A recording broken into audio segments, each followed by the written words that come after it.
Hi, my name is Trina Rothman, and welcome to the Warrior Moms podcast. I'm the content creator behind the blog and Socially Acceptable, and now the host of this show. Tonight's guest is Lori Ham, who I met through another special moms group that I am in, and she has a wonderful story to tell us about her daughter, Olivia, who also has epilepsy, but different type, because we all know that there are different types of epilepsy, not just one type, and that's part of the awareness that we're trying to raise here. So without without further ado, I guess, to sound cliche and cheesy, we are going to introduce, or I'm going to have Lori introduce herself. And if you guys have any questions or any comments or anything you want us to circle back to, please go ahead and put it in the comments. We have a bit of a delay and we are experiencing some technical difficulties. So if we don't get to you, we'll always circle back, as well as go ahead and like and share our page and like and share this podcast, because once again, I am a one person job right now. And so everything that I do is done by me. So help me save some money on marketing by sharing and liking this for me, please. So Lori, why don't you go ahead and introduce yourself, please?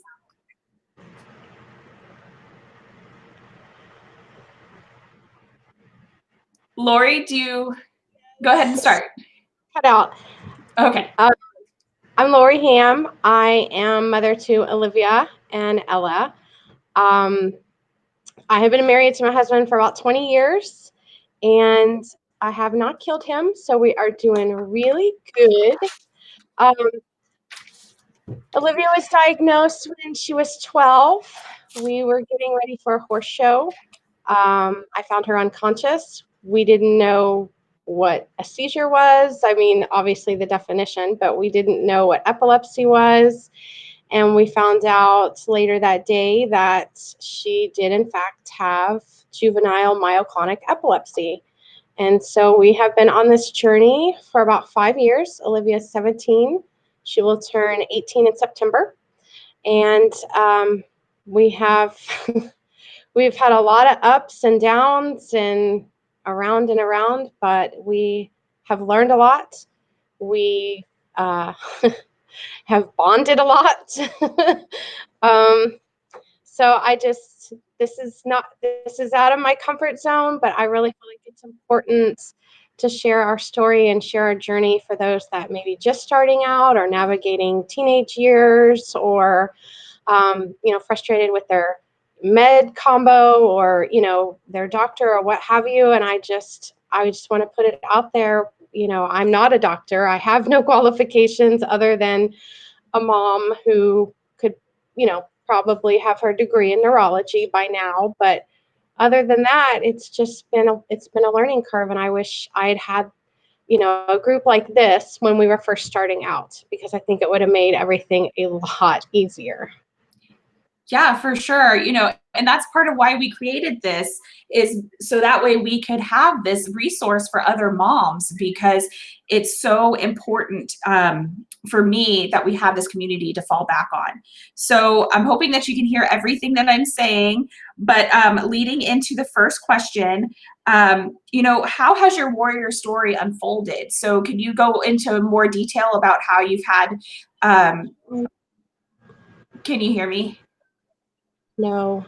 Okay. Sorry. Okay. Can you hear me now?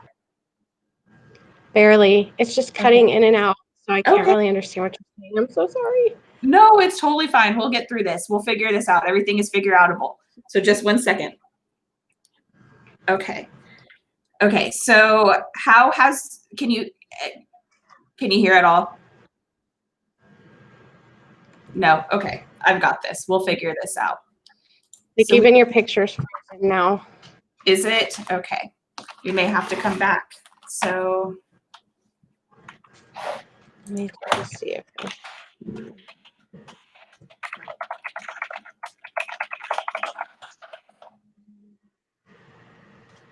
okay. So how has my warrior mom story unfolded? To put it kind of in a nutshell, because we only have an hour, and to put 5 years into an hour, but basically, it started with, Olivia used to ride competitively. Like I said, I found her that morning unconscious.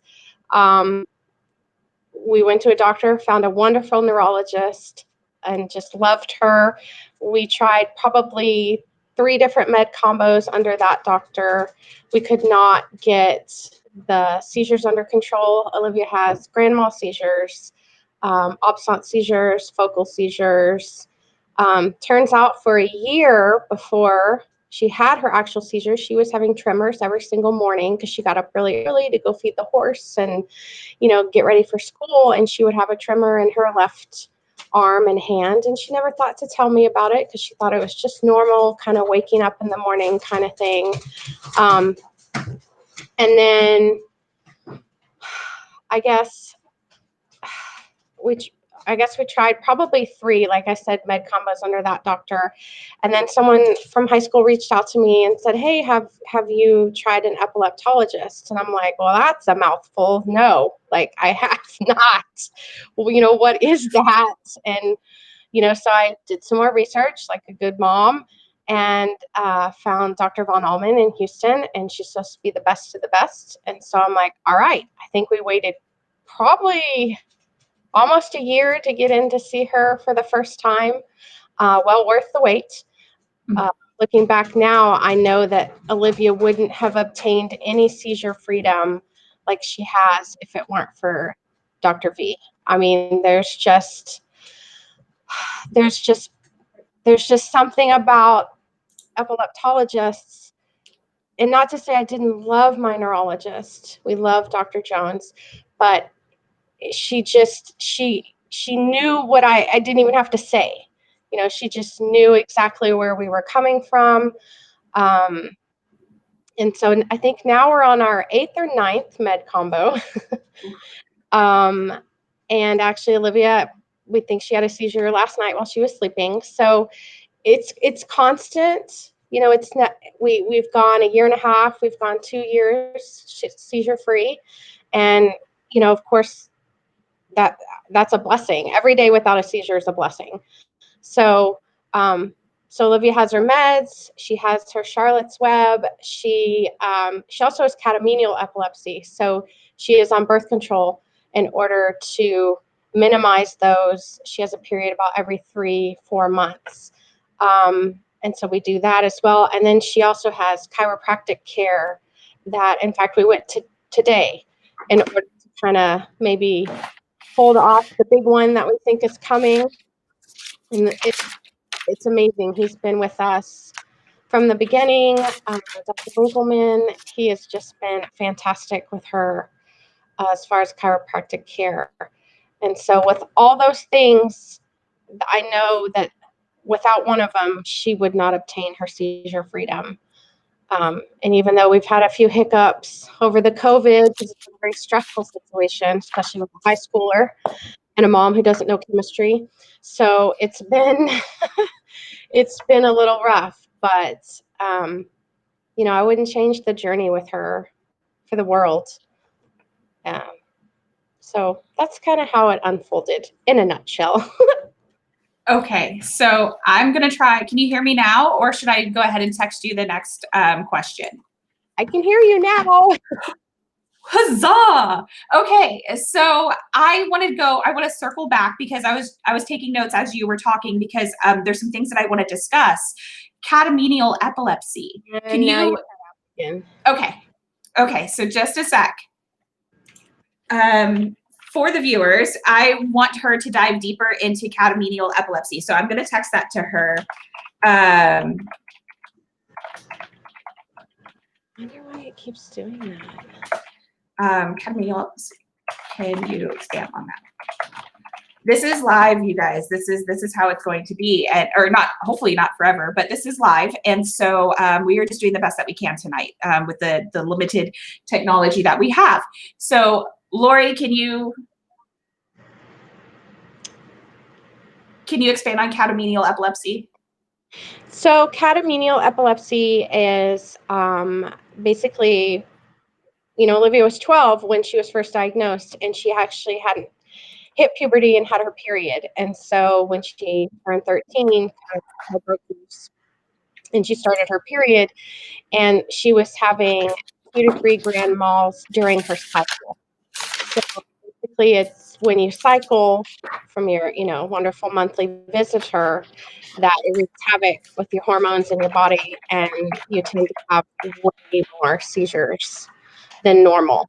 And of course, when you first, start out, you're not very regular. So she was having a period every other week. So we were looking at 2 to 3 grand mols every other week, and that just had to stop. That was just too dangerous for her. So that's when we found a gynecologist that would do that, because not all of them agree. But we did find one, and she agreed that the risk outweighed, obviously Olivia's life. So she's been on that since she's about 13. So I'm going to interject. My daughter also has catamenial epilepsy, and when we first started our journey, that was something that we discussed. It was one of those things that that we actually thought was her entirety of epilepsy. So catamenial epilepsy can be a trigger, or your cycle, your womanly cycle can be a trigger. So this is something that I think needs to be brought to light. Catamenial epilepsy is a real thing. It is a trigger. It is something that we need to discuss and be mindful of. My daughter, we tried to delay her cycle as well. It did not work because she's like me and she's just going to go. It's just going to happen. So it's just, we brace ourselves. We tell everybody, hey, like this is the week. It's like D-Day, this is the week. We need to watch her extra careful. So Lori, there's another question for you. How has epilepsy affected Olivia and her activities? A lot. I mean, obviously she rode competitively and she showed competitively with horses. And I think for the first 1.5 to 2 years of her diagnosis, we struggled with that fear. And I mean, struggled isn't even a strong enough word. I think we were gripped by the fear of when. When is it coming? When is she going to have another seizure? When? And I think epilepsy affects the whole family. So her sister, her dad, and I we were all just, God, I wish I could find a better word. I'm a writer. You think I could find a better word? But we were just gripped with fear. And so we kind of let the riding go by the wayside. We got rid of the horse. The medicine that she was on at the time kind of made her a zombie. She didn't, she could barely go to school. And in fact, she finished out her 7th grade year, barely. And then I homeschooled her for 8th grade, and then we were medically asked to stop any type of school because she was having so many obstinate seizures that she couldn't concentrate. And so obviously it's affected her in school. She was a 1.5 years behind. She's worked really, really hard. She will graduate in the spring of 2021, and that would put her back in her, like, where she was supposed to be, where she was supposed to have graduated. But she's, really worked her butt off to get there. So definitely it was the school that has affected it. With the riding, it affected it. She used to be very athletic, played volleyball. And honestly, it's not the epilepsy that stopped her from that. It's the meds. It just makes her feel so crummy that running around a volleyball court, or even, exercising outside because of the medication, it takes a huge toll on her. So it's not that she doesn't want to be there. It's just that the meds, while they're doing their job, they're also, making her not want to do it and not feel good doing it. But that's kind of negative. But on the positive side, like, Olivia's holding a job. She's been working at the library here in town. She's been driving, obviously not right now, but she's been driving. She has her permit. She's going to graduate. She has plans for the future.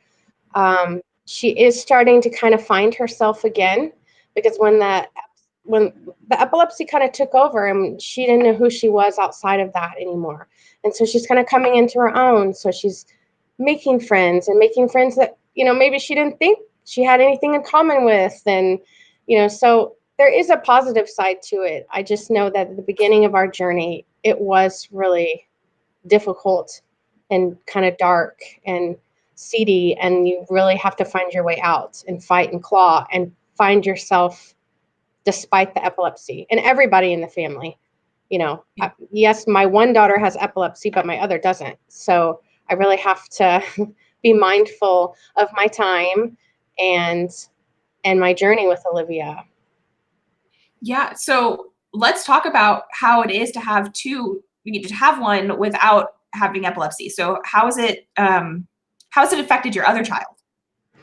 So they used to share a room, and they were really excited about it. And we had, actually, it was a Christmas time video EEG. So Olivia was hooked up. She ended up having a really bad seizure in the room with Ella alone. And that really scared Ella to death, to not be able to do anything. She got wrapped around some furniture. I mean, it was an ugly one. It was not, I mean, none of them are pretty, but it was a bad one. But the way she fell and things like that. So it really affected her in the sense that she was afraid. She was afraid to be alone with Olivia. She was afraid, she didn't know what to do. She didn't want to see it. And it's been a hard journey. And I've really had to instill in her that that's your sister. No matter what happens, that's your sister. And it is scary. And I don't like watching it. It's not something I would ever want to see again. But you have to know seizure first aid. You have to know how to take care of your sister. Those are just the facts. And it might not be your sister. You might be out at Target somewhere and somebody has a seizure, and you might be the only one who knows what to do. So it's just really important, to make her, give her knowledge, give her education, and make her feel powerful, even though you feel helpless. So it's, in that sense, it's been a long journey. She's 14 now. So, and then with the relationship with me and Ella, my other daughter, it's, God gave me such a beautiful daughter with a huge heart and understanding. And she has had some bouts of resentment, and I don't blame her. Like there's Right. no way I can blame her. And we, it's like in your head, you just want to spoil her rotten because she's getting the raw end of the deal, but that's life. Unfortunately, Olivia has a medical condition. She didn't ask for it. We didn't ask for it. So we really try to keep a balance. And there are some things that are really important to Elle. And so we try to make those things happen, but it's been rough trying to be a mom. And in fact, when she first started a brand new school, I was in the med center with Olivia. We moved there for a month so that she could be in the PATH program at Memorial Hermann, and I couldn't even be there on Ella's first day of school.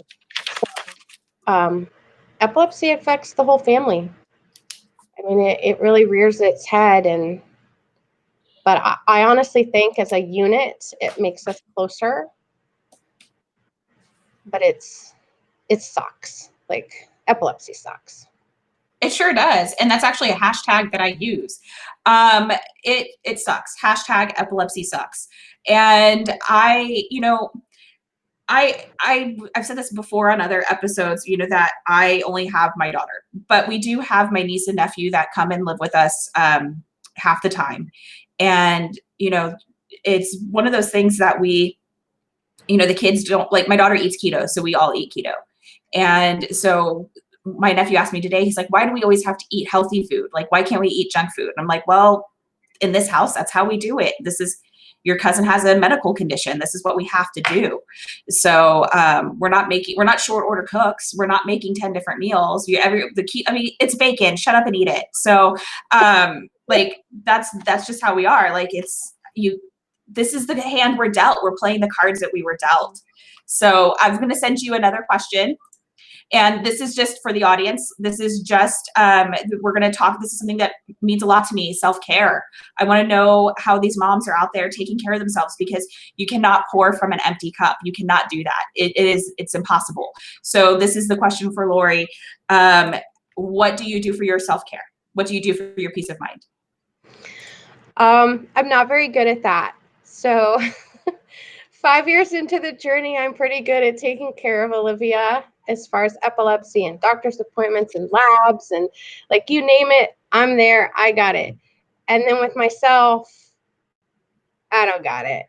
Like it's terrible. The only thing I can think of that I like to do for myself is have porch time with my friends. We live in a really small town. So I have friends, on the block, right around the block. And we get together and we just BS and hang out. And really, it's like a therapy session, And even though they may not understand where I'm coming from as far as, Olivia had some seizures last night. Okay, well, they don't know what that means, what that looks like, but they're there to listen. They're there to listen. And, even if they can't give me advice, they're still looking at me in the eyes, saying they care. And that's kind of my self-care is my porch time. Is That's that's, good. the kids, they go home. Bye. Get out. It's porch time. It's, adult time. Bye. So Good. I really do need to try to focus on more things because when you asked me yesterday, like, what hobbies do you have? I'm like, hobbies? Like that. I don't have hobbies. Like, but I really and after watching the other podcast too, I realized, I really need to actually find some hobbies or at least something that I do that kind of just takes me away just for a little while because I think it would make me a better person, a better mom, a better wife, a better, whatever. So I really do think it's important, but it is something I'm not gonna lie, I struggle with really. Well, it's good to be honest. And so you're honest with yourself and you've made some clear goals and you're going to find something that's for you. And so that's the good thing, because again, it really does help um, to have something for yourself, to have your alone time and your me time and things like that. So I love it. And, I like to go, like we talked about this. I like to do coloring. I like to go to hot works, and things like that. So yes, definitely find something for yourself. And it's not selfish. Moms out there, like moms that are listening, dads that are listening, it is not selfish. It is not selfish to want to do something for yourself. It is not selfish to want to renew. It is not selfish in any shape or form. So please, moms and dads, like just go out there and do this for yourself, because I'm telling you, when your soul is happy, you're going to be a better parent. You're going to be a better spouse. I just knocked my microphone over. And you are going to just be like a better person all around. It's a stress reliever. And we all, especially special moms, we all live stressful lives. So I'm going to get to the next question. Because we're a little off because we're experiencing technical difficulties. So we did self-care. Can you hear me now, Lori, or do you need me to text it? Okay. No, Okay. How have you had to advocate for your child? advocacy is so important because you're their only, I hate to say like line of defense, but you're the person that's going to fight for them the most. And while, Olivia's 17 and she'll be 18 in September, and it's kind of been a journey, I've had to teach her to fight for herself and to educate and to bring awareness and to not shy away from epilepsy. It's something at first we shied away from. We didn't want to tell people. We didn't want to tell the school. But that's not responsible. It's not responsible. It's dangerous. If people don't know. Yes. So it's something that she's had to just realize. Okay, I have epilepsy. It's not who I am, Okay. and I think that it applies to me too. Like my daughter has epilepsy. Epilepsy doesn't have us. So that's been a learning experience. And when Olivia did the path program, there was a lot there for me too. I was spoken to quite a bit by the staff, and we'd gotten into some ruts, so but it's so important. Like when Olivia went to public school and she was in junior high, she went ahead and raised money for epilepsy for the foundation, the National Foundation. And that was awesome. We raised quite a bit of money. She's done it several other times. And it's not really about the money. Yes, we would love more research, more research, more research. But it's about the awareness and the education and the, hey, I'm not going to swallow your tongue. And hey, just the myths that surround it. And yes, it's scary. It's scary to watch. But the more you're educated and the more you're aware, and especially knowing seizure first aid, I mean, it's 5 steps really. It's something that everybody should know. You never know where you're going to be. 1 in 26, that's a lot. So you could be somewhere, and I just think it's so important. And I feel like epilepsy just stays in the dark. And so I think advocating and demanding change and demanding that the school system, implement Sam's Law and things like that, it's important. And sometimes it can feel lonely, especially, we're in a small town. So when we did tell them she had epilepsy, it was a big deal. They had never had anyone in the school system that they knew of, that had epilepsy. So it's just really important to advocate and demand that, education, the change, the awareness. Otherwise, we're going to stay in the dark. And it just affects so many people. I just don't think people are aware of how many people deal with seizures. Yeah, it's like you said, 1 in 26 people, but if people had more awareness, it would probably be 1 in 13. And so, I mean, that's amazing to me. I mean, you're more than likely to see somebody have a seizure than you are to see somebody get shot. But yet we know how to staunch a wound, don't we? So, I mean, that's a great skill to have, but how many people have been shot in front of you and how many people have had a seizure in front of you? So let's be real here, because I've seen way more people have seizures in front of me, especially since the industry that I worked in when I was in college and stuff like that. I worked in the restaurant industry. So I definitely saw seizures on a regular basis because alcohol is a trigger for seizures. And so if you have epilepsy and you're out there drinking, I'm sorry to say, you're playing Russian roulette with your own life. So it's knowing seizure first aid is a big thing for me.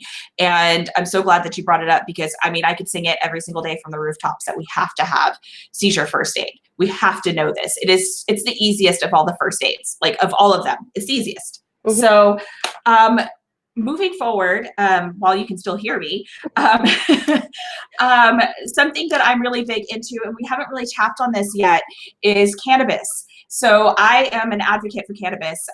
Everyone knows that about me. Everyone who knows me knows that about me. I am a full supporter for legalization of the plant. So that way, or at the very least, that we need to get it off the scheduled list. So that way we can start researching it. So we can use this for epilepsy, because really lots of epilepsy patients are the reason why we have some of the reforms in the other states that we do. You mentioned Charlotte's Web, that's one of the Charlotte Fiji. She's since passed away, not thanks to COVID, but COVID did it to us, and they took away such a wonderful soul. And Charlotte Fiji's parents are so instrumental in the legalization of cannabis or CBD and being able to make these strides in the world. So you said your daughter uses CBD, and how does she do with that? So she's been using Charlotte's Web probably about 3 or 4 years now. It's obviously, she doesn't have the same type of seizures that Charlotte had, but at the time I didn't care. That's what I could get my hands on. It was legal in, oil form, ordered it from Colorado, started her on it. And I can't tell you, I've always tell people, they ask me, well, does it work? And I'm like, well, I can't tell you with 100% certainty that it does or 100% certainty that it doesn't. We have a regimen, and it's part of her regimen. Like, she doesn't go without it. Her doctors know about it. And to me, that for Olivia, it takes the edge off the side effects of all the medication that she's on. And if it can do that, I'm happy. Yeah, Because that, absolutely. I mean, those anti-seizure they're horrible. It's horrible what they do to your body. And, but yeah, I've run into a little bit of judgment about it. I'm not going to lie, but my thing is, well, until you see your daughter blue on the ground, you don't know what you would do. You don't Right. know the decisions you would make. So don't jump in my shoes and try to justify it, because I'll do anything. I'll do Yeah. anything for her, whether it stops her seizures, whether it stops her side effects. So I'm all for it. I That's good. would love to get her off all the pharmaceuticals and her just be on cannabis. I would be all for that too. So I just think that we need to think about it differently.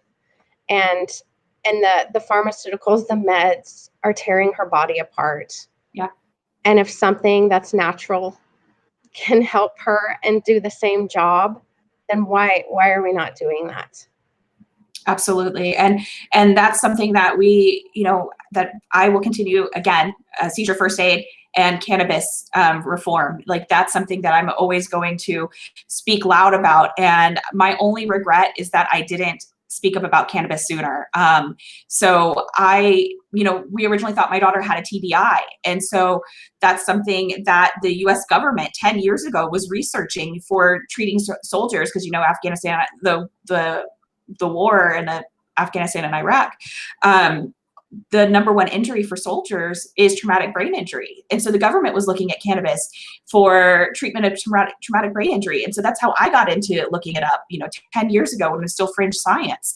And the fact that, 10 years later, we just now, in 2018, we just now got some sort of relief as far as like legal CBD, but it's not enough. It's not enough for children like my daughter. It's not enough for children like Olivia. They need access to the plant. And it is definitely something that, I've always said this, that it was the greatest crime against humanity was the prohibition of cannabis. And I truly believe that. And, a goal of, using just cannabis only is a great goal, I think. And I'm actually going to have other moms on here that have that kind of story. So in the future, we're going to hear from other moms that moved out of the state of Texas or moved out of their state because it was illegal. And now they're in Colorado. Right. Which it's almost like a sanctuary state for these special needs moms. And it shouldn't be that way. Our state should have this for us. So without getting political, I'm sorry, but yes, I agree with you. And if it takes Olivia's edge off her medication, that's a win. It works. It works. So We actually, I want to tell you a little tidbit. So she works for the library, which is county. mm-hmm. It's the county job. And we were always told that she wouldn't pop positive when she did a drug test. Well, that was not true. Right. She popped positive, and she popped pretty high because she takes it twice a day. And we thought, oh, great. Well, she's not going to get the job. And, now what are we going to do? But actually, we sat down with HR and we explained, and we had a note from Dr. Von Allman, who was very on board with it. And they changed their policy. They changed their policy. And then 2 weeks later, they did random drug testing on EMS, guys, and they were popping positive too. Everyone would have been fired. Oh my gosh. I told Olivia, I said, see what you did? See the change that you brought? Because these guys would have lost their jobs. They were taking it too, for other things, obviously. But and so I told her, I said, I'm really proud of you. We stuck in there. We talked to him. We sat down. We had the note. We explained this is part of our regimen. So I told her, I was like, you're a little trailblazer in there, Yeah. So I just wanted to share that because I was really proud of her. That's really awesome. In there and getting the job. No, I love that. Thank you for sharing, because, again, it's like you said, I know in previous conversations, you said that you live in a small town. So, small town, small county. So to make that kind of change, that's fantastic, because I live in a pretty big county and they haven't done that yet. So that's next on the list. So, what do you wish people knew about your child? And also, what do you wish people knew about you? So, what do I wish people knew about Olivia? That she's a regular teenager.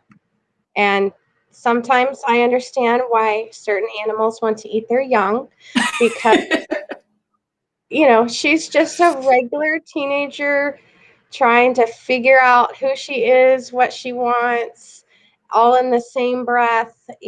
She's no different than anybody else. I feel like we've had a lot of exclusion, starting back in junior high. And then she had a really bad experience her freshman year of high school. And, but she's had to work through a lot of things. Of course, she's angry. She's pissed. Why does she have this? It doesn't run in our family. She didn't have a traumatic brain injury. Yeah, she's ticked, but she's pushing through that, and she still has a huge heart. She's clumsy, she's funny, she's witty. She's just a kid. Like, she's just a kid like everybody else. And so I wish people would see past that. And that kind of, I think sometimes she has a hard exterior just because she feels like she's drawn, the short end of the stick, which I totally get. But like I always say, and it's all over my house, it is what it is. Yeah. So, let's move on. You have it. It doesn't have you. What are we going to accomplish? But I do wish people would be more inclusive, and not fear it. Yeah. And about me, I don't know. I'm just winging it over here.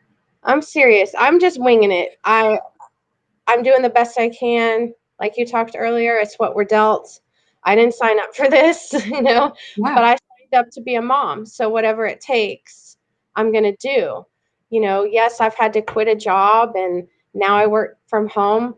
I'm blessed to do that, but we've had to make sacrifices, and you find out, who your true friends are, and you find out who supports you. And, we've had some of our greatest friends come together and put a benefit on for her when she was first diagnosed, because I didn't have that kind of money to figure out why is this happening? The genetic testing and the MEG tests and the MRIs and the hospitalizations. I mean, so I wouldn't be here without the support, of amazing people. I might not see them every day. I might not talk to them every day, but they know Olivia.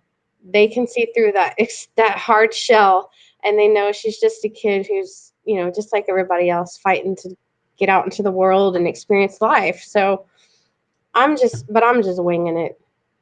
That's really.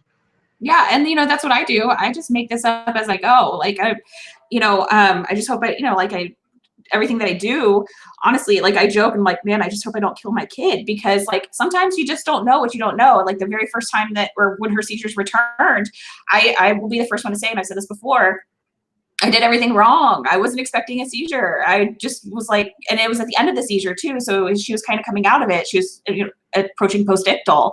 And so I did everything wrong, and it won't ever catch me off guard again. But man, just like, I hope I don't kill my kid, So, gosh, I'm going to go to jail for that. Every day. Yeah. I'm just like, hey, like, I didn't know you can't give your kid Benadryl when they have epilepsy. Did you know that? Did you hear that question? No, I lost you. Did you know that you can't give your kid Benadryl? Yes. And I didn't know that till we went into the hospital for her. She had a 7-day, they took her off all her meds. She had a 7-day hospital stay. They wanted to get those seizures recorded. She went off all the meds, and she wasn't obviously seizing, of course, because that's how that goes. Exactly. And so the nurse came in and she's giving her medication. And I said, "What are you giving her?" And she said, "Benadryl." And I went, oh my God. Are you kidding me? And she's like, "What?" I'm like, "We live out in the country. Like, I've given this child Benadryl I don't know how many times." And she's like, "Oh yeah, you probably shouldn't do that." I'm like, yep. Oh. Yeah, I had the same reaction, because I was like, wait, what? Like, what am I supposed to give her? She gets stung by a bee or something. Oh, like, I don't know. Like, just kind of hope that she avoids bees the rest of her life. And killer, what is it? Killer wasps. So, or murder wasps. Murder So hornet. that's what, so yeah, cause like she's screwed. Like there's, what do you give them instead of Benadryl? Like, I don't know. And I've asked that question, like when we were getting discharged from the hospital, it was like, hey, follow-up question. She needs Benadryl in this situation. What do we do? And they're like, you just give her anything else. And I'm like, then nothing, because nothing else works like Benadryl. I don't know. But yeah, so there's all these different things that you don't know until someone tells you. And so again, like I could have just, if we didn't have that one hospital stay, I wouldn't have known I couldn't give my kid Benadryl. I would have ended up giving it to her and regretting my decision. So we're going to open it up to questions. I do see that we have some comments here. I don't know if you can see comments on your end. Can't. You can't? Okay. So, Carrie Ward, who says, Lori, you're amazing. Oh, now I can. Okay. Oh, you can? Okay, cool. So, Lori, you're amazing. And Ide, y'all know Ide from previous episodes and hopefully future episodes. Y'all rock. The S word, shit happens. Y'all are making it work. And Angie says, y'all are making it work fabulously, can't stop, won't stop. So despite all the technical difficulties that we had at the beginning, we're still doing okay. But anybody who wants to ask any questions, there is a delay, so go ahead and get them in there. We'll just kind of sit here awkwardly, or just kind of chill, and then we will answer your questions if you have any. I'm so thirsty. I swear it's just water, I promise. Yeah, I actually got a massage earlier today as part of my self-care because I am on vacation. We're a staycation. And so this is my gosh, how do you do this? So I have to drink this big thing of water. To drink 2 of them because I got that massage today. It was great, but it hurt. I know, I'm kind of jealous. I'm not gonna lie. I've got a facial. I promise I'm not this fancy normally, but I was like, if it's a staycation, I'm gonna do something for myself this week, and I'm gonna do a bunch of different things. And so did a massage, and now I'll do a facial on Saturday.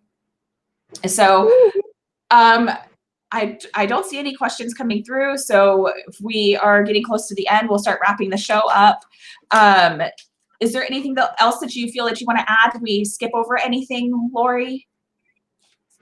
Sorry, I couldn't hear you. Oh, no worries. Is there anything that you felt like we should add? Is there a topic we skipped over?